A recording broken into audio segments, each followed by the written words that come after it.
So I work at Bow Valley College. I've worked there for about 15 years.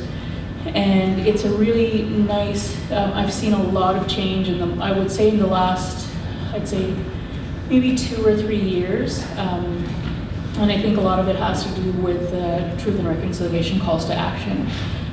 So I want to, for those of you following along, the ones that I want to speak to are number 62 and 63. And there are very specific ones that I can speak to, particularly that are happening in our Aboriginal high school upgrading program, where I was faculty for the first 11 years. I was at BBC. Have you all heard of my school? Yeah, everybody in the room has probably heard of my school. So we're a board-governed, publicly funded institution, and we've got, it depends on who you ask, anywhere between 600 and 800 employees. So when we have that large group of people, it takes a while to get things going, I think, a little bit. So with our VPs and our president, there is an advisory committee specifically related to the Truth and Reconciliation calls to action. So they're putting that together now, and unfortunately there isn't anything to share. I do have a working document, but there's nothing concrete to speak about specifically from the TRC calls to action. However, within our Aboriginal high school upgrading program, where I think these are going to make the most difference, I can talk to, again, number 62 and 63. So the call to action is, this is 62, we call upon the federal, provincial, and territorial governments in consultation and collaboration with survivors, Aboriginal peoples, and educators to provide the necessary funding to Aboriginal schools to utilize Indigenous knowledge and teaching methods in classrooms. So I'll talk a little bit about that. And then in number 63, we call upon the Council of Ministers of Education Canada to maintain an annual commitment to Aboriginal education issues, including sharing information and best practices on teaching curriculum related to residential schools and Aboriginal history, building student capacity for intercultural understanding, empathy, and mutual respect, and identifying teacher training needs relating to the above.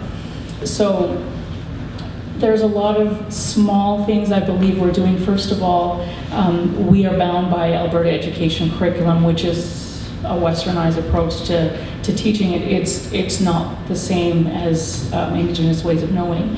So within the program, the changes that I've seen in the last couple of years are astounding. So we have an Elders in the Classroom program that was implemented in the fall of 2016. And one of our elders is here, Clarence Wolfleg. I'd like to acknowledge him today. He's been an instrumental part of that program. So initially the elders would come into the classroom on a Wednesday. It was bi-weekly. And so they're there to work with the students and in a way that supplements the actual Alberta education teaching that they're getting, because of course we have to abide by that. All of the assignments and tests have to abide by the Alberta education curriculum. So the Elders in the Classroom portion that the program has brought in or implemented is a way for students to have Indigenous ways of knowing taught by elders and knowledge keepers in ways where it's a safe place to learn, and it's a safe way to express their ideas and really gain an understanding, because a lot of our students have never heard about the Indian Act. They don't know why we're on reserves. They don't know what that historical connection is. And so we're teaching them those things in a safe place, which doesn't necessarily happen out there in the regular high school system, I don't think. So I think it's very important to note that safety for our students is the most important thing here.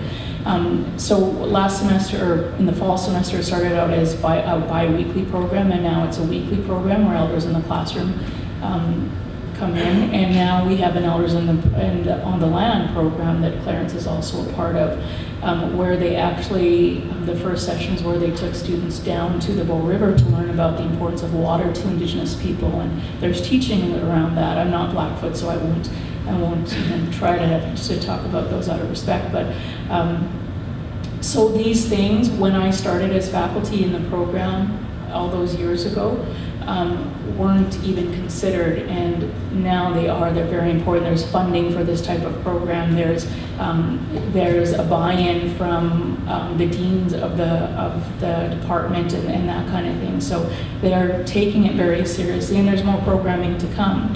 Around that also is the fact that we have a community of practice within, one of our instructors started a community of practice within the department to work with all of our staff who are interested in indigenizing the curriculum. And it's more than just offering novels in English that are written by First Nations, Métis, and Inuit authors.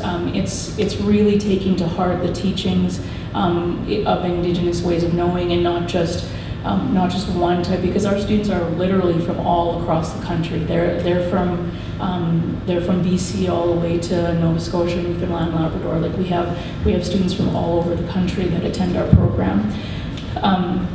So it's important to have a lot of different nations talked about within our Indigenous ways of knowing, respecting the fact that we are in this traditional territory here. So one of our instructors, like I said, is creating that community of practice, and it's what they're doing is really digging deep and trying to find ways of implementing curriculum or implement Indigenous ways of knowing that are highlighted alongside the curriculum. The other interesting thing that Bow Valley College has started to do in our foundational learning program, and this is for people that are lower than high school level, and they're typically new Canadians, English language learners. They actually bring in elders into the classroom, and they're able to learn about the real history of this land from elders, and that is, I think, invaluable. So I've never been to one of these sessions. I've heard of them, and the interesting questions new Canadians have about Indigenous history. Why did you give all your land away? That kind of thing. So it's important, I think, to have an elder there who's able to answer those questions, dispel those myths, and really give new Canadians a good start with the history of this land. And the other thing that I think is important to know is that there are all kinds of supports and services that our Aboriginal Centre Director, Noella Wells, has worked with a lot of different departments at Bow Valley College in creating. So I was in the library the other day, and there was a pamphlet on Aboriginal resources that are specifically in there. It's not the typical books by Indigenous authors. It's, it lets our students know that they can draw from journal articles, or they can borrow these movies, DVDs, and that kind of thing. Or there's, you can actually sit down with a research assistant if you're doing a research project or something like that. So it highlights the supports and the services that we have at Bow Valley College, and that's not something that I would have seen 15 years ago. So we're doing a lot of really great things. Some of them are very small scale, but then again, those things mean the world to me, because I've worked there for so long, and it's seeing those changes on a small level that I think make the most difference. So thank you all for coming today, and I really hope that we're going to learn a lot from each other today. So excited.